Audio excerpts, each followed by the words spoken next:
Part of how we advertised this event, it was one part conference, one part book release, one part party. So for all my impatient people, this is part of the book release. I know some of y'all was feeling the way like, man, I opened up this journal, ain't no words in it. That's where you're supposed to be writing your story, not mine. Okay? So, this is where we're gonna have a conversation about my upcoming book entitled Not Good Enough, to be released November the 21st. So it is coming. Thank you all so much. We got something special for you all being here, but we also gonna have a bunch of asks of y'all being here too, because we're trying to do something that people say you can't do based on being a self-published author, all right? So, but before we get in all of that, Scott has had the opportunity, and I think has read it twice now? Yeah, so he's read this version twice, he read another version once, and so we are here to go through the book and get people excited about it and for us to have this conversation. So, hold on before we go. I'm about to be a little messy, partially because it's my event and I can. I need y'all to do me a favor.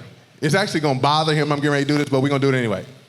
I need everybody to turn around, put your hands up and say, "Hi, Adam."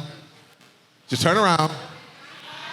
Adam made it. You better wave back. Hey, Adam. There we go. Shout out to my brother who just came in based on trials and travails of the air. My man is in the building. Good to see you, boy. All right, Scott, so lead us through this conversation, sir. So I'm gonna start off first saying good evening, everybody. I don't know if Aaron realizes this, but this year marks our 20 years of being friends. Did you realize that? I did not. And so we met because I'm ignorant, and he came to an event that the organization, the nonprofit in Detroit that I used to work for, it was a grand opening of a development that we did, and he came, and I'm like, wait a minute, we got black people here? Hold on, let me go and talk to the black people, particularly black men, because I believe in supporting black men in the space. And so literally we immediately clicked. And I asked him a week later to do a male group mentoring session with us, and we just became friends. And we've been friends, and I'm so honored to be here to have this conversation. So I got a set of questions, y'all. I know you all haven't seen or read this book, so I'm gonna be floaty. You know, I'm not gonna offend your mama. I'm gonna be real good. She got a cane. I just want you to understand, be careful. And I don't know if there's something in it. I know people got stuff in their canes. But my first question really is the title, Not Good Enough. So are you good enough now? That's a great question. So when you look at, and again, as I said earlier, I'm not here without standing on the shoulders of many people. And having had an opportunity through writing this book, I actually didn't know what to title it, what the theme was, what the heck was going on. And through, and I told my mom, through my brother who's a disruptor for all the right reasons, would not let go that this needed to be something different. And so as this draft we got through, we were just having a conversation. And he says, man, I feel like there's a nice title and branding for this that we could use. And he gave me two of them. And I was like, well, we're gonna be Mary and Elizabeth right now. This thing leapt in my spirit. The title is Not Good Enough. But what you'll see in the branding of the book, that there's a slash through the not. So it's a journey of going from being good enough to not good enough to being good enough. So do I believe it now was Scott's question. I believe I'm learning to feel that. I feel like I'm, in some aspects, 7 years into this journey. In other moments, I feel like I'm 6 months into this journey. It's something that I'm discovering every day.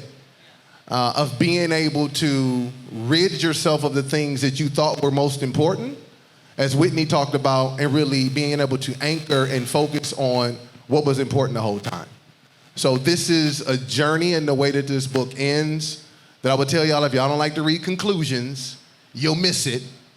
Because there's a part in the conclusion of this book that really leads to an aha discovery moment of knowing and understanding that I'm good enough. So first, shout out to Whitney, an unbelievable presentation. And when we talk about not being good enough, because I think we've all experienced that. I don't know how many of you are familiar with imposter syndrome. Yeah. And a lot of people want to say imposter syndrome is not real. It's a myth. It's not a myth if you feel that way. And this is what I like to say, and Whitney said this in so many words. If you're in a place at a time, you're supposed to be there. So not question, why am I here? What do I do while I'm here is the question. So you're always good enough for the moments that you go through and you talk through. So I wanted to really start with that because I thought this was an intriguing title, because I think first and foremost, as black people, and more importantly, as black men in this country, we're taught to believe we're not good enough often. That we shouldn't be in spaces, that we shouldn't speak up, that we don't have the right to say stuff. We absolutely have the right. I was telling somebody a moment ago, they asked me what I did for a living, and I was like, I really get white people together. That's what I get paid to do. And no, for real, that's what I get paid to do. And it's a gift from the heavens. It is a gift. So I really, really am grateful for that. So one of the things that I felt from this book, and just sitting here and preparing to see you and to look at just our relationship over the past 20 years, is what a lot of people don't do is think about where God has brought them from. So I've been listening to this song, which I'm not going to play, but I'm going to encourage you all to play it. He told me I couldn't play a song. And it is by David Wright and the New York something singers. It'll come to me in a minute. And it's called Praise Him. But it starts off with, if I just think about where he brought me from. So you all just heard Whitney's story. I want you to think about your story, because what you're going to read is Aaron's story. Yeah. Think about where you've come from. Just think a minute about where you've come from. I want you to do that too, because it's coming to you. And I'm surprised nobody just got up and running. Because the grace and the things that God has done for us, I often can't contain this. But I want to ask you, Aaron, when you think about it, what are 3 words that really come to your mind that emulate how God has really moved you to get to this, to tell this story, to give this testimony? I do think one is grace, if I use one word, courage, and resilience. If I go grace, oftentimes you'll read throughout this narrative, throughout these stories, that I didn't really have a clue on what the heck I was doing. I really didn't know. I didn't know how good I was. I didn't know some of the opportunities I was going into. But God was just gracious enough to allow for these things to still keep happening. Courage. It takes courage to put your business on the streets. And when you put your business on the streets, you actually take away the enemy's opportunity to use it against you. Yeah. And so I remember after I submitted the draft to my brother, and I said, well, the toothpaste is out the tube. It ain't going back in, because there's no reason to go back into the shadows. But it takes the courage to be able to walk into it. And many times the enemy is beating us up in private and in isolation of things that you don't want to reveal to anyone else. So it would be courage. And then it's resilience. We've been talking about it. You heard it from Whitney. You'll hear it more throughout this weekend. I'm sure, been hearing it even at the tables when you've been talking to each other, is that many of you can look through your lives and realize, whether it was a text message you were doing while you were driving when you weren't supposed to, Maybe it was a party that you went to that you weren't supposed to. Maybe it was something that somebody did to you that was meant to break you. You're not supposed to be here. Just based on the statistics, you're not supposed to be here. And that's not just something arbitrary. That's not something that happened by accident. That is the spirit that God has given each and every one of us to not settle for what's presented to us. And so those would be my 3 words, sir. So, by the way, the song is Praise Him. It's by Pastor David Wright and the New York Fellowship Mass Choir. I just couldn't see fast enough, even with the big glasses on. So, I want to talk a little bit about your chapter 1. Oh. And chapter 1 is entitled The Song. Yes, a song to sing. Yes, sir. So you tell this story in the chapter about you being on a trip. Yep. With your grandfather's driving. You're with your mother, a cousin. Yes. And you're 9 months old. Yes. So this is where I want to stop right here. You don't remember this. I don't. So this story was told to you. Yes. So immediately, because what happens in our lives is we start to develop how people should see us and who we are and how we're perceived. So one of the first stories in your memory about who you are yes. is about what you're able to do and bring to your family. Yes. Okay. So I'm going to keep it there because I know y'all ain't read the book. Okay. Do you think having that story and that story being told to you built the framework of how you saw your position in your family? So, as y'all been hearing, my mama, amen, and shaking her hand, smiling over here. I tried not to look at her when I just did that. Because one of the reasons why I know the story is because her and my grandmother, who's 99, tell it all the time. They tell this story all the time. And it's about a moment where I didn't appreciate what they were telling me about who I was before I knew who I was. Say that again, because this is important. They were telling me a story about who I was that I didn't appreciate about who I was. Because my surroundings growing up in Detroit in the 80s and the 90s wasn't geared towards singing. Yep, I come from Motown, but they had since gone to LA and they had done all the other stuff. And I'm 6'8", so Montel Jordan wasn't popular back then either. So it really was an opportunity as somebody as tall as I am, you don't do the arts, you play the sports. So though I hear this story consistently and constantly, I'm still trying to retrofit myself into a space in which the world says I'm supposed to. You supposed to play basketball. You 6'8".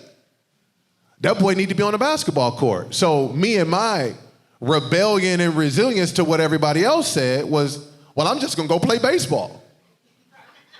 I'm gonna be Frank Thomas. I'm gonna be Dave Winfield. They were 6'3" and 6'5" and playing at a very high level. Why would I do anything else? I see there's an example there, but yet still ignoring that there's something in my voice that God has given me to change atmospheres. But because it wasn't what I saw, I'm just gonna go with the sports, because that's the safer route, that's the more conventional route, that's the more practical route. And so a lot of it I dumbed down to it being a party trick or something to be able to use to get girls' attention versus what I'm beginning to understand now. So I want to unpack that a little bit, because later in the book, when you go back to talking about your gift for singing, and you got a gift, you said that you didn't feel comfortable singing at home.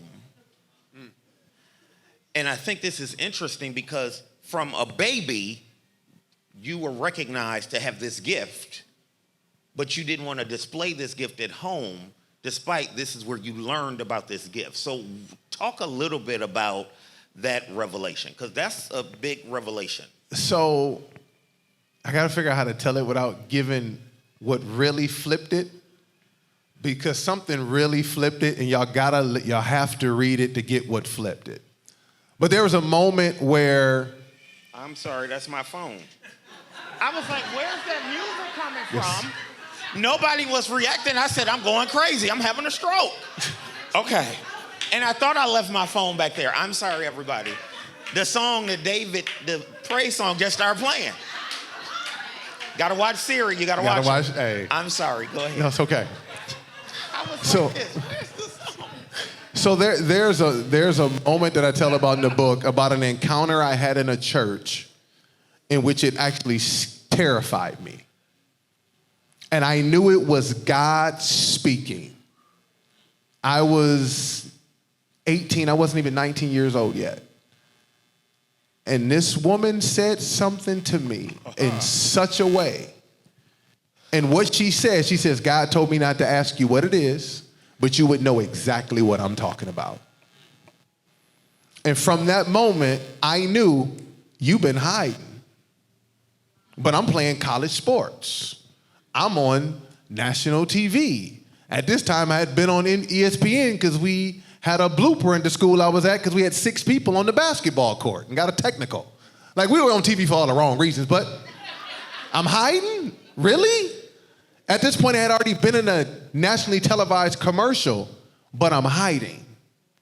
And this woman in this church said this to me that literally shook the foundation of my soul.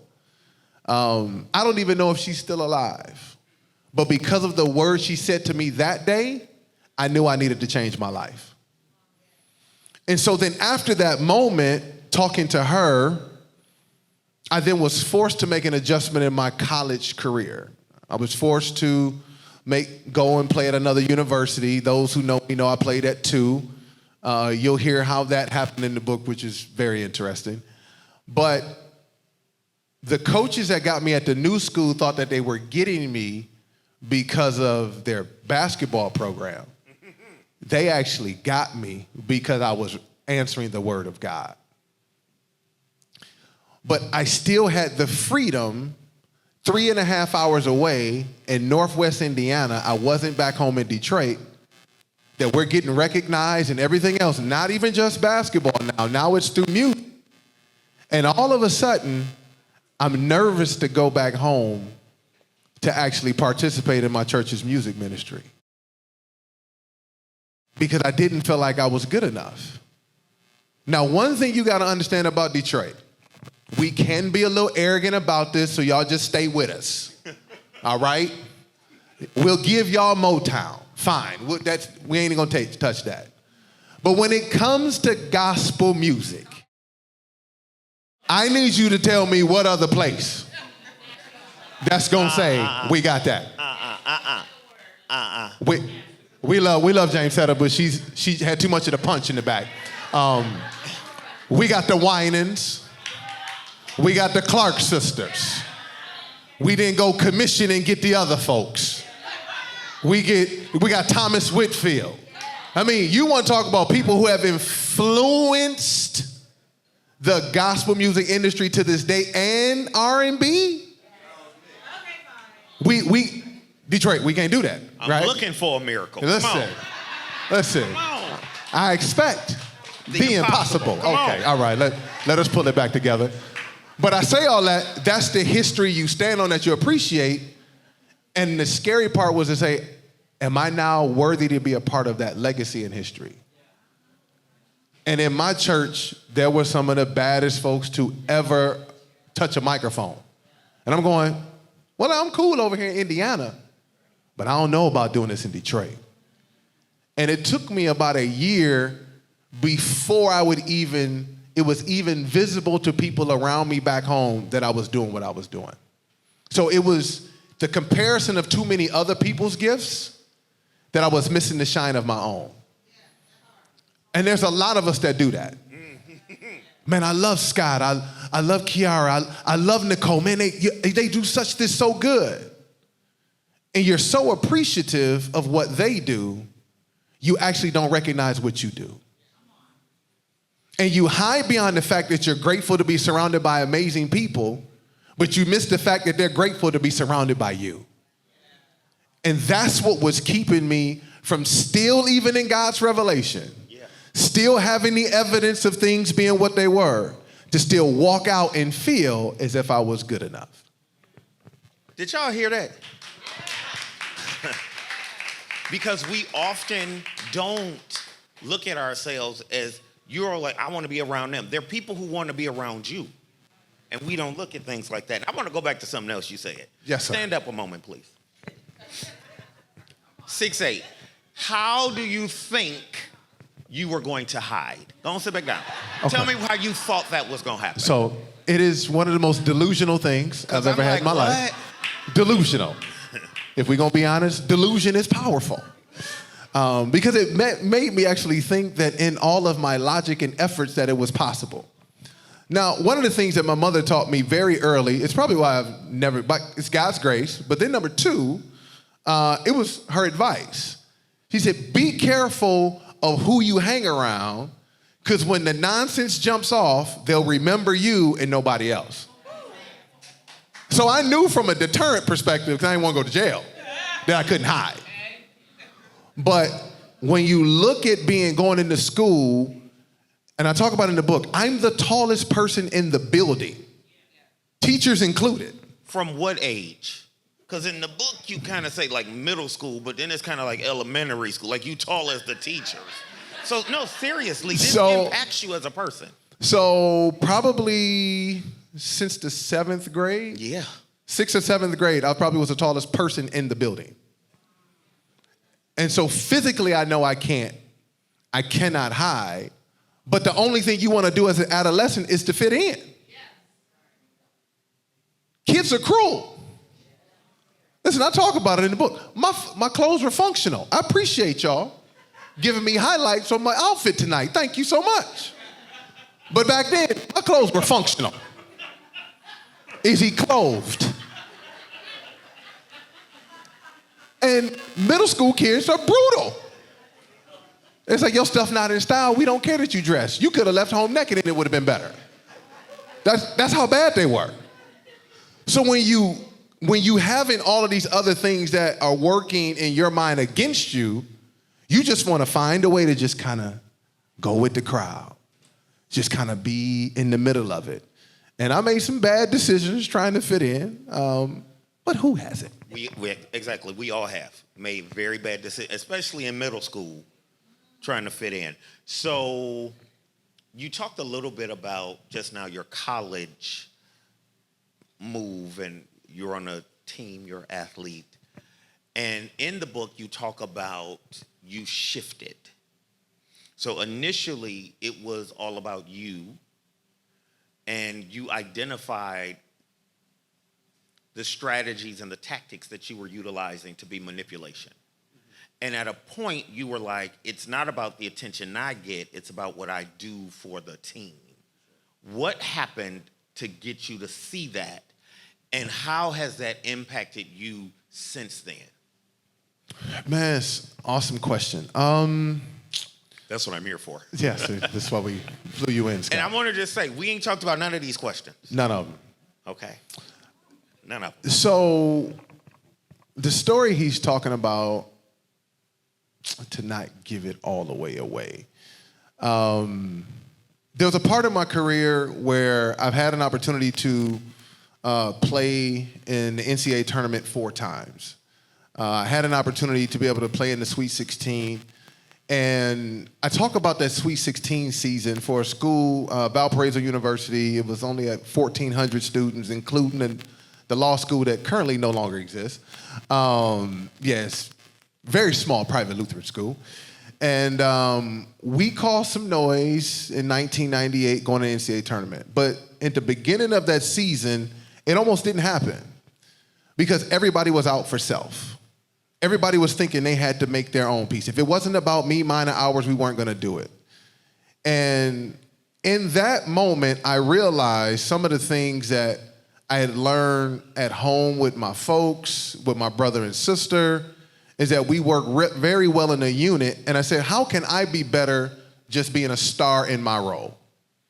It was clear that the coaches had made a decision that I wasn't going to play as much as I wanted to, but there still was an opportunity for me to influence the outcome. So then how do you then influence an outcome even though it's not the way that you want to see it? I think it's one of the first times in my life I became more intentional about the journey and not the result. And some of us are more locked in and so hyper-focused on if it doesn't look this way, I don't want it, that we miss the beauty of what we're actually in.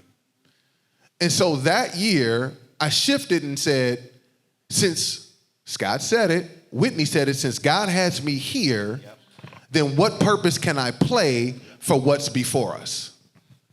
And my role was, and it hurt as a competitor, my job is to get them ready to go play.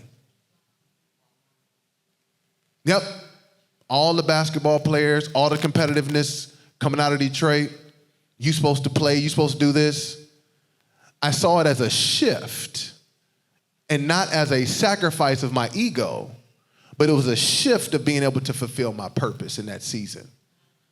That if I'm the best I am in preparing us for the games that we have coming up, at one moment, we're all going to shine. And because of that sacrifice, there's two parts of that story, and I won't tell you the man's name. I haven't even told him I put him in the book.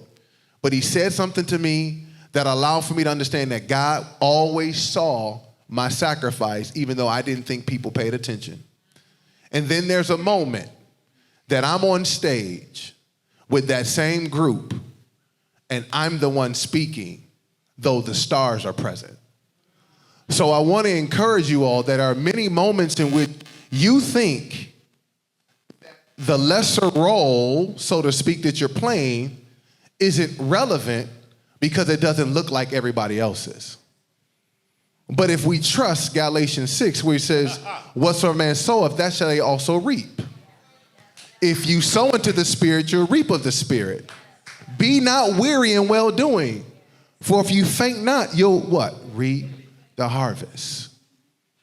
And so that in that space was one of the very first lessons of being able to, quote unquote, play the long game so appropriately and watch what God gave me later. So, yeah. What you didn't go to is how has that impacted you today and what you're doing?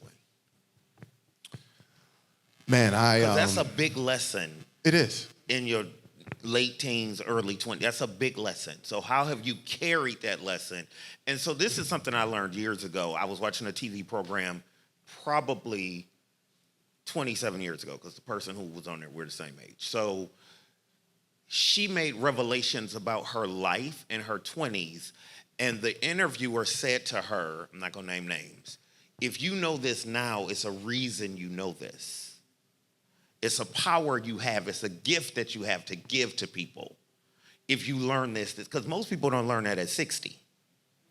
So how has that impacted how you work today, how you operate today? Man, for some of you all have been so kind to share your stories with me. I know that lesson is one of the reasons why you're here. Because I personally can't see something good in somebody going by and not stop you dead in your tracks and elevate and appreciate it. Because I know what it feels like to be serving faithfully in the shadows and nobody sees it. To be serving faithfully and giving everything that you got, nobody appreciates it. Or that's what you think. That's what you think. You think nobody sees it. You think nobody appreciates it. Keep going. But to his point, regardless of whether I think it or not, it's real. Mm-hmm. And so I want to make sure that people feel heard and seen based on their efforts. So there are many of you that you will see it in a conversation while literally will stop. Go back to that. Why did we just speed bump through that and not appreciate that? Why do we just dismiss that right there? Do you understand how big of a deal that is? And because I didn't necessarily always have that, or let me say, I didn't always have the ears to appreciate it and to hear it. It's one of the reasons why I'm so anal and intentional about making sure you don't miss the greatness that's in you. That's so good. That's so good. I want you all to pay attention to how good this really is. So in chapter 6. Yes, sir. So I'm going to give you a little setup on the book. So in each chapter, he has a conclusion that really kind of gives you the lessons, if you will, of the chapter. This quote took me out. Okay. Like I had to really read it All right, and reread it. This is what you say in the conclusion.